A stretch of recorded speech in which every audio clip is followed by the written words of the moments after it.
Welcome to the Rugby Obsession Deep Dive. Today, we're getting stuck into a really fascinating clash coming up. The Springboks versus the Wallabies down in Cape Town.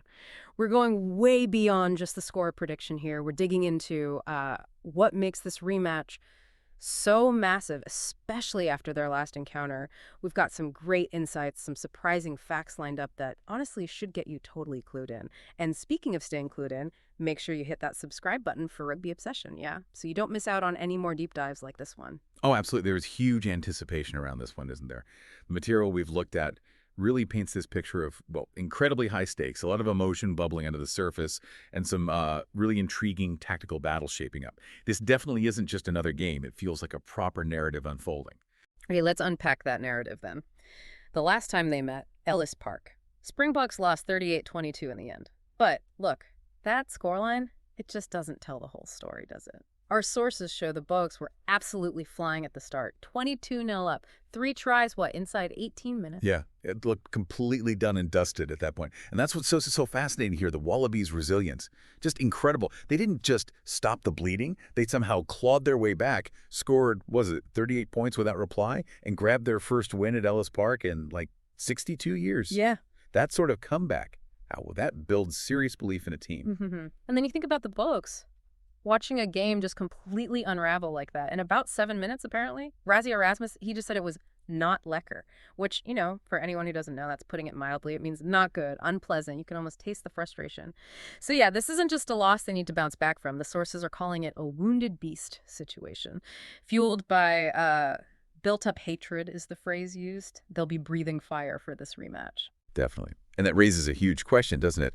How does a defeat like that affect the mindset going into the next game? For the Springboks, it's got to be about finding answers quick, channeling all that frustration, that anger into something controlled, something focused. You imagine the video sessions, the training. Intense doesn't cover it. Yeah. And for the Wallabies, well, Joe Schmidt said it, they'll be hoping that win builds real confidence, encourages guys to, seize the moment, back themselves. It really becomes a huge psychological battle as much as anything physical. Right. Okay, so tactically then, where's this game going to be won or lost? Our sources are pretty much unanimous on this. The lineout. That's the absolute key battleground. Apparently, the Wallabies lineout D, with Nick Frost leading the charge, has been massive for them recently. Key in wins over the Lions in the Boks. That's impressive. Yeah, it really is. And if you connect that to the bigger picture, look, South Africa, even with this talk of playing faster, more flowing rugby, their game is still built on a powerful set piece. Fundamentally, the lineout gives them that clean, consistent ball. It's the platform for their midfield to attack, to gain territory, build pressure. So if the Wallabies can disrupt that, or even better, actually steal ball there, that's not just a niggle for the bowlers. That could genuinely derail their whole attacking plan. Yeah. Starve them of possession at the source. And this guy, Nick Frost, he sounds like a bit of a phenomenon in the air. The analysis says he jumps like a split second faster, and not just up, but forwards and up, actively attacking the space. The Balkas will have their hands full trying to counter that. And it makes sense then, doesn't it? That change at hooker, Bongiam Banambi out, Marnus van der Merwe in, seems like a clear signal they're trying everything to nail that line-out accuracy. Absolutely. It highlights how crucial these individual contests and small adjustments are at this level. And beyond the lineout, the sources point to other key players who could really shape this. For the Springboks, well, Cheslin Kolbe is back. Yeah. The wily winger. That just adds a whole other dimension, doesn't it? That X factor. Oh, yeah. Huge boost. Then you've got Damien de Allende, his punch and power in the midfield. And that connection they talk about, that telepathic connection with Jesse Creel, vital for getting over the gain line. Oh, and don't forget, Oxnoncha up front. His desire to really attack the scrum, apparently second to none. He sets a real physical marker. Definitely. And on the Wallabies side, we'll look at the stats from Ellis Park.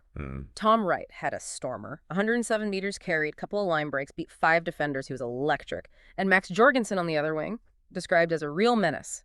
Quick feet, proper pace, hard to handle.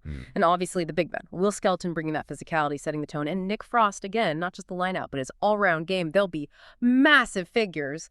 It's these individual battles within the bigger contest that make it so compelling. Exactly. Getting these sorts of insights, understanding these key matchups, that's what we try to bring you here. And if you enjoy this level of detail, remember to subscribe to Rugby Obsession wherever you get your deep dives so you don't miss anything. Yeah, those individual contributions often make all the difference in tight games like this is expected to be. Okay, but amidst all these fascinating matchups, there's one head-to-head that our sources are calling absolutely scintillating for the neutral.